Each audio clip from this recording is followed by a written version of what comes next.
Salut, j'espère que vous allez bien. On se retrouve pour la review de Raw du 25 septembre 2023 et on commence toujours le show avec Cody Rhodes. C'est assez récurrent ces derniers temps. C'est toujours Cody Rhodes qui ouvre cet épisode de Raw. Et encore une fois, il veut nous parler de Jey Uso. Chaque semaine, il nous dit qu'il doit parler de Jey Uso, mais à chaque fois, il se fait couper, donc il va la faire courte. Jey Uso est arrivé à Raw. De base, Jey Uso, c'est pas son plus grand ami ou quoi que ce soit.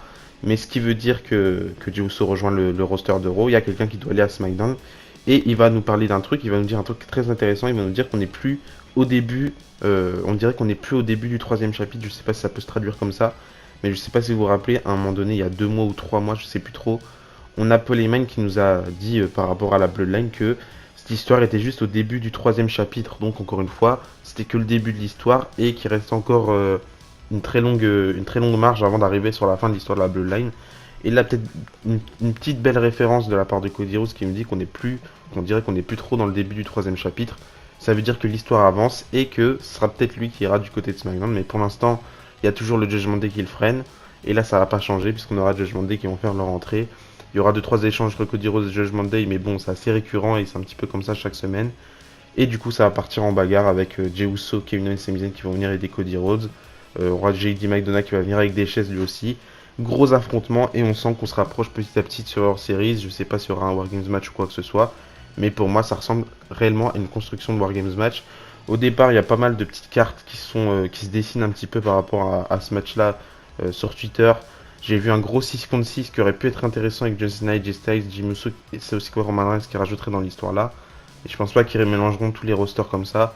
Et je pense que le 4 contre 4 Judgment Day avec JD McDonagh contre Cody Rhodes, Sami Zayn, Kevin Owens et Jey Uso, je pense que ce sera l'option la plus crédible et l'option la plus normale. Donc je pense qu'on se dirige vers là-dessus et personnellement ça me hype, ça veut juste dire qu'on terminera cette histoire là. Et c'est hyper intéressant puisque ça voudra tout simplement dire qu'il faudra cette stipulation, le Wargames match, la stipulation que le papa de Cody Rhodes a créée pour terminer avec cette histoire-là et pour que Cody Rhodes retourne du côté de SmackDown, enfin aille du côté de SmackDown terminer son histoire une bonne fois pour toutes avant WrestleMania. Donc personnellement ça me hype et j'ai hâte de voir la suite. Ensuite on a eu un match rapide entre Otis et Bronson Reed, mais j'ai oublié de dire que avant ça, on a eu un segment backstage plus tard dans la soirée où Damien Priest va s'énerver complètement contre JD McDonagh. C'était impressionnant en vrai, la manière dont il s'est énervé. Je trouve la construction elle est parfaite pour JD McDonagh pour s'incorporer dans le Judgment Day. On voit qu'il fait des efforts pour pouvoir subvenir aux besoins du Judgment Day, mais il s'est toujours pas accepté par tout le monde. Finn Balor, on a compris qu'il l'avait accepté. On dirait que Dominique Mysterio il est un peu neutre. Rhea Ripley qui est pas présente, elle pas trop neutre, elle veut pas de JD McDonagh sauf si il aide le groupe. Et Damian Priest, lui, il est plutôt un peu contre tout ça. D'ailleurs, Damian Priest, on le voit plus trop avec sa manette, je crois. Je sais pas si, je sais pas si c'est moi ou juste j'ai pas fait attention, mais je l'ai pas vu avec sa mallette. Mais du coup, je trouve que tout simplement la construction de JD pour s'incorporer au Judgment Day, elle est tout simplement parfaite. Et le jour où il y aura quelque chose, ce sera hyper intéressant. Après, il y a pas mal de spéculations par rapport à la mallette qui dit que JD a offert une mallette, sauf qu'il a mis le contrat dans l'autre mallette et il garde l'autre mallette pour la donner à Finn Balor ou quoi que ce soit. On verra bien. Pour l'instant, je pense pas que ce sera si complexe que ça, mais je trouve ça juste incroyable comment ils ont réussi à booker JD McDonagh. C'est juste tout simplement bien pour lui. Ensuite, on a eu Otis contre Bronson Reed. La semaine dernière, c'était contre Chad Gable.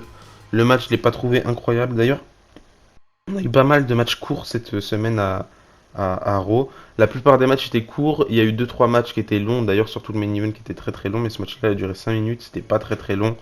Victoire de Bronson Reed qui remporte le match. Pour moi, c'est la bonne personne qui remporte le match.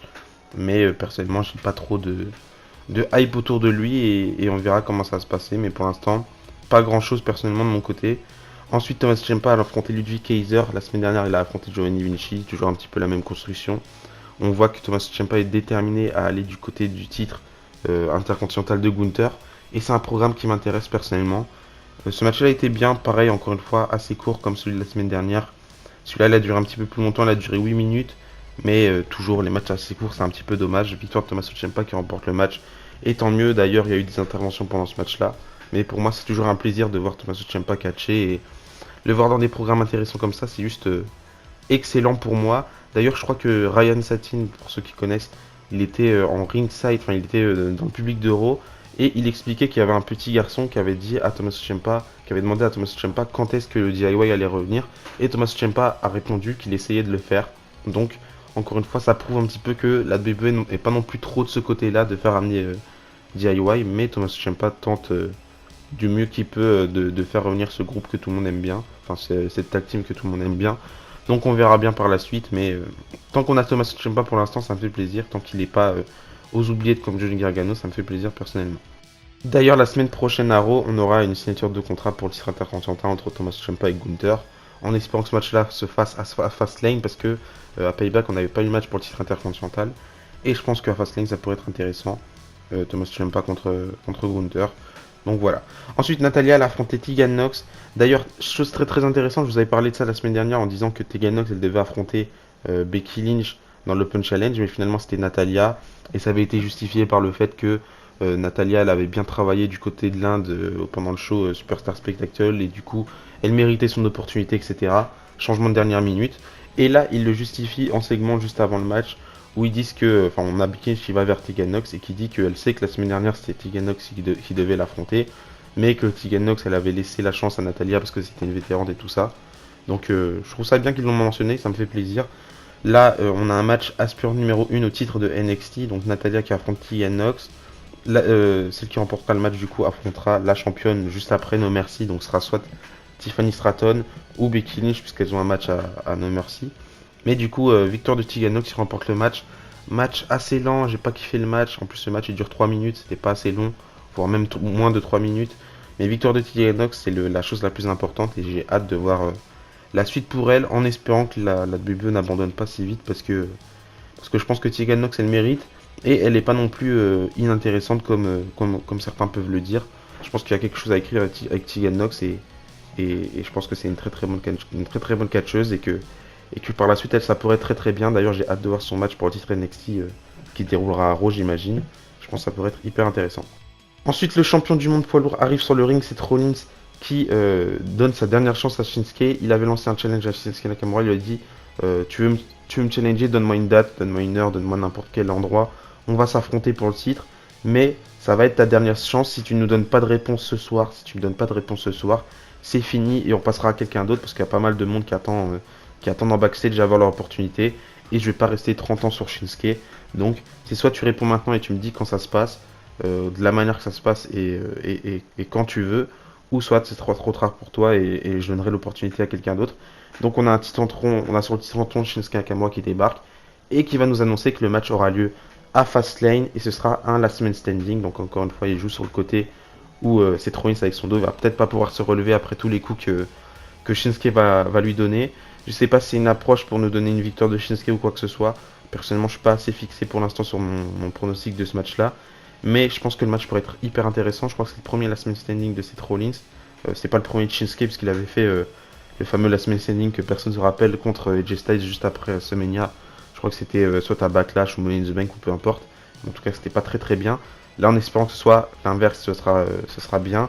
Mais je pense que la stipulation peut être intéressante. Je suis pas fan des last man standing. Je trouve que c'est vraiment des stipulations un petit peu cinéma où il n'y a pas réellement de gros catch là-dedans et c'est pas vraiment justifié par l'action dans le ring. Mais en tout cas, je pense que ça pourrait être intéressant et ça sera peut-être une manière de donner le titre sur Shinsuke. Mais on verra bien d'ici là. En tout cas, toujours assez hype par cette feud-là et ce match-là. Ensuite, on a Dominic Mysterio qui défend son titre nord-américain face à Dragon Lee. Premier match de Dragon Lee dans le roster principal et c'était excellent, c'était juste incroyable. Bon, on a tous vu des matchs meilleurs que ce match-là, mais franchement, je suis capable de dire que c'était le meilleur match de Dominic Mysterio de sa carrière. Le match était juste excellent, 10 minutes de catch, ça aurait pu durer un petit peu plus longtemps. Mais Dragon Lee, on sent qu'il a vraiment tapé dans le public, dans l'œil du public de Raw. C'est juste incroyable, c'est juste génial pour lui. Je suis vraiment très très content pour Dragon Lee et j'espère qu'il aura plein de plans, enfin il y aura plein de plans, plein de projets pour lui par la suite. En tout cas, c'était juste incroyable, j'ai juste hâte de voir la suite entre les deux. Je vous conseille d'aller voir le match là, mais le match était juste incroyable. En plus, il y avait plein d'enfants dans le public, on sent qu'il a vraiment marqué les enfants. C'est juste incroyable, on a Michael Cole qui s'est donné à 100% pour essayer de vendre Dragon Lee, c'était juste fou. Et le match, il était juste fou. Encore une fois, on a Dragon Lee qui était à deux doigts de battre Dominic Mysterio, mais il va retomber sur la corde, sur les bullish, voilà. Il retombe sur la corde. On a Dominic Mysterio qui enchaîne avec son frog splash pour emporter le match. Mais en plus, je pense qu'on aura un rematch à No Mercy, puisque de base, Dominic Mysterio devait défendre son titre face à Mustafa Ali. Mais bon, vous savez bien, Mustafa Ali s'est fait licencier. Donc je pense qu'il va défendre son titre face à Dragon Lee. Et ce sera peut-être le moment de Dragon Lee pour devenir champion. Mais en tout cas, juste surpris par ce match-là. Et c'est pour moi le meilleur moment qui s'est passé pendant cet épisode d'Euro. Et ça fait plaisir en vrai de voir des personnes comme ça qu'on a pu apprécier sur le circuit indépendant, qu'on a pu apprécier du côté du Mexique ou peu importe du côté du Japon personnellement pour, euh, pour Dragon Lee. Et là, le voir comme ça réussir à la WWE, peut-être qu'il va devenir champion nord-américain dans peu de temps, peut-être que ce sera la semaine prochaine, peut-être que ce sera le mois prochain ou peu importe. Mais j'ai juste hâte de suivre l'évolution de Dragon Lee et je maintiens toujours que c'est un petit peu dommage de ne pas avoir eu Rouge de son côté, du côté d'NXT. Vu ce qui se passe actuellement du côté de Elite Wrestling où on a Rouge qui a pas énormément de temps d'écran, je pense que ça peut arriver avec le temps, hein, évidemment, tout ça peut changer. Mais c'est un petit peu désolant de voir que pour l'instant il a rien, alors que je pense qu'avec son frère du côté d'NXT, ils auraient pu écrire quelque chose de beau. Mais malheureusement, on peut pas réécrire l'histoire. Mais s'il y a bien un match que je vous conseille de cet épisode d'Euro de cette semaine, bah c'est ce match-là parce qu'il était juste excellent et c'est de loin le meilleur match qu'on a eu pendant cet épisode d'Euro. Enfin bref, juste après ça, on a eu Nia Jax qui a fait son entrée, elle nous a fait une promo très catastrophique où en gros elle va dire je suis Nia Jax, je suis la femme la plus méchante du monde parce que je suis Nia Jax, la femme la plus méchante du monde. Ça s'arrête là, je rigole pas, hein, j'abuse vraiment pas, c'était ça sa promo. En plus on a Zoe Stark qui était dans l'histoire, Zoe Stark elle avait un momentum qui était en montée, là vraiment ça va freiner son momentum d'être dans une feud avec Nia Jax, c'est vraiment très très dommage. En plus, on enchaîne avec un match Nia Jax contre Zoe Stark, victoire de Nia Jax évidemment. En plus, ce match était pas très très long. Je vais te faire regarder combien de temps il a duré le match, mais je pense qu'il a duré 2 minutes, même moins. Enfin voilà, il a duré 2 minutes 55. Vraiment dommage pour Zoe Stark qui était sur une montée, et pour l'instant, bah là, ça la freine et ça va la faire descendre peut-être dans les semaines à venir, mais c'est vraiment dommage pour elle. Ensuite, on a eu un épisode de Missy avec comme invité Drew McIntyre et on sent vraiment que le comportement de Drew McIntyre change. On a le Miz qui se questionne par rapport au comportement de Drew McIntyre et qui va lui demander pourquoi t'as pas aidé Jey Uso, et Drew McIntyre va tout simplement répondre qu'il avait pas envie, que Jey Uso il a toujours ça entre la gorge, ce qui s'est passé du côté de Clash de Castle, etc. Que Jey Uso il a vraiment gâché toutes les chances de n'importe qui pour battre Roman Reigns et que vraiment ça il peut pas l'avaler, il a du mal à laisser passer. Il va même nous dire que le karma est une bitch, si on peut dire ça comme ça. Donc voilà, ensuite on aura le New Day qui vont débarquer, une New Day qui vont être aussi choqués du comportement de Drew McIntyre et on va dire on ne pensait pas comme ça, on ne pensait pas lâche, on pensait que tu allais vraiment aider Jey Uso à ce moment-là quand il s'est fait attaquer la semaine dernière, mais finalement t'as changé, avant t'étais pas comme ça Drew McIntyre. Drew McIntyre va tout simplement répondre que Kofi Kingston et Xavier Woods étaient aussi en backstage, et pourquoi ils sont pas venus aider Jey Uso. On aura le New Day qui va répondre que ils étaient en train de regarder ce que faisait Drew McIntyre, mais visiblement Drew McIntyre n'avait pas le courage d'aller aider Jey Uso. Donc on voit vraiment que ça a changé. Ensuite, le Miz il essaye de récupérer un petit peu l'attention de Drew McIntyre pendant son émission, mais Drew McIntyre il en aura marre, il va mettre un Glasgow Kiss ou un headbutt, peu importe, au Miz. Et ensuite, on aura Drew McIntyre qui va demander à Kofi Kingston de venir dans le ring. On aura un match qui va se lancer entre les deux. Match assez sympa mais assez court en vrai. Je vais regarder combien de temps il a duré le match. Il a duré 12 minutes. En vrai, ça va, 12 minutes, ça va, mais intéressant ce match-là parce que même dans le match, on ressent que le comportement de Drew McIntyre il change vraiment. Il va remporter son match face à Kofi Kingston évidemment. Après le match, on aura Ivar qui va venir pour attaquer Kofi Kingston. D'ailleurs, juste après le match, on aura Ivar qui va dire en backstage qu'il a attaqué Kofi parce que Eric maintenant il peut plus catcher. Enfin bref, il est blessé, etc. Enfin bref, mais Drew McIntyre va toujours pas aider Kofi Kingston qui se fait attaquer par Ivar. Donc on s'approche petit à petit du heel turn et peut-être que ce sera Cody Rhodes qui y passera juste avant de faire son chemin du côté de SmackDown. C'est possible en tout cas, on a beaucoup de temps avant WrestleMania donc je pense que c'est quelque chose qui est possible. Je vois mal en vrai Cody Rhodes remporter le Rumble pour aller affronter Roman Reigns encore une fois. Je pense que le chemin qui va l'amener du côté de Roman Reigns sera peut-être Elimination Chamber en Australie, peut-être, je sais pas, personnellement j'ai aucune idée là-dessus, mais j'ai qu'une hâte de voir le vraiment heel turn de Drew McIntyre. Je pense que ça pourrait être hyper intéressant. Et on termine le show évidemment avec le match pour les titres par équipe. Judgment Day qui défendent leur titre face à Kevin Owens et Sami Zayn dans un énième rematch. Je me suis même pas rendu compte combien de rematchs on a eu entre ces deux équipes là, mais vraiment le même match. Judgment Day contre Kevin Owens et Sami Zayn pour les titres par équipe. On a eu des tas de matchs comme ça cette année. Mais personnellement, ce genre de match ça me dérange pas trop. Là c'est pour les titres en l'occurrence, ça rajoute du prestige à cet épisode de Raw et tant mieux d'ailleurs. En plus le programme est cohérent et même si moi aussi ça m'énerve de pas voir de nouvelles choses du côté de Raw et de voir de nouvelles têtes d'affiche, le programme est assez cohérent et pour l'instant ça me dérange pas plus que ça, même si encore une fois je préférais de voir de nouvelles histoires et quand on passera de nouvelles histoires ça fera un vrai vent de fraîcheur et ça fera du bien. En tout cas, le match était assez sympa. 20 minutes de match, match le plus long de la soirée. Et c'est rare d'avoir des matchs de 20 minutes dans un épisode d'Euro. Mais là, le match il a duré 20 minutes. À la fin du match, on a tout le monde, ça part en n'importe quoi. On a Sami Zayn qui va réussir à mettre un Helluva Kick sur Damien Priest, il me semble. Et c'était le moment pour remporter le match. Sauf qu'on aura JD McDonagh qui va se rattraper de toutes les erreurs qu'il a pu commettre, pas réellement, mais surtout se rattraper auprès de Damien Priest. Il va l'attaquer avec un titre pendant que l'arbitre ne regardait pas. Victoire de Judgment Day qui remporte le match et qui conserve leur titre par équipe. J'avais oublié de faire ma théorie la semaine dernière, mais la semaine dernière, je pensais que, comme Rhea Ripley était blessée, qu'elle serait pas présente et qu'elle pourrait pas gruger pour faire remporter les matchs à peu importe, je pensais que tout le monde allait perdre le titre. Je pensais que Dominic Mysterio allait perdre son titre face à Dragon Lee pour son grand moment.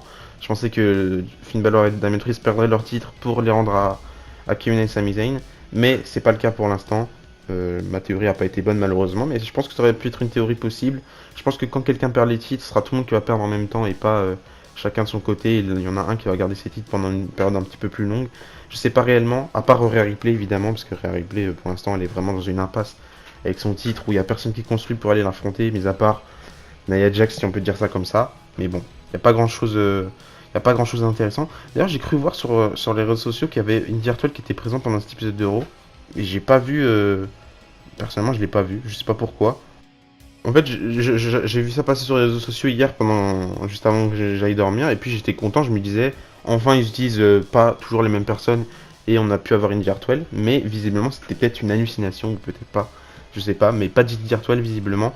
Mais du coup, après le match, ça va partir en grosse bagarre parce qu'on aura le Judgment Day, ils vont célébrer leur victoire. On aura Cody Rhodes, Jey Uso qui vont revenir pour les attaquer. On aura Kevin et Sami Zayn qui vont se rajouter à la bataille. Et ça va terminer dans le chaos total.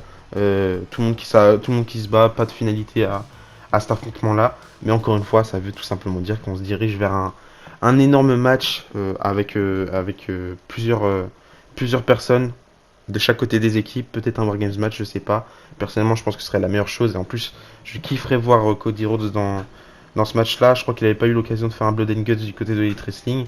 Et il a jamais fait de Wargames match, évidemment.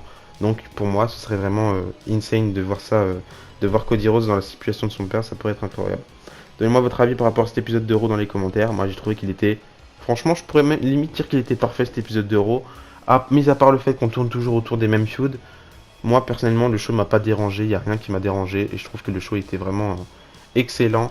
On a eu de nouvelles stars qui ont fait leur apparition, Dragon Lee, etc. Et, euh, et une bonne réaction du public globalement, donc pour moi cet épisode de Raw était vraiment bien, et ça nous a fait avancer dans les constructions, donc tant mieux. Enfin bref, on se retrouve dans la semaine pour ma review de SmackDown. Je sais pas si c'est Women Fastlane ou c'est la semaine prochaine, je crois que c'est la semaine prochaine. Enfin bref, il y aura ma pronostic de Fastlane qui arriveront à temps, et on aura aussi No Mercy, mais je fais plus de pronostic NXT pour l'instant.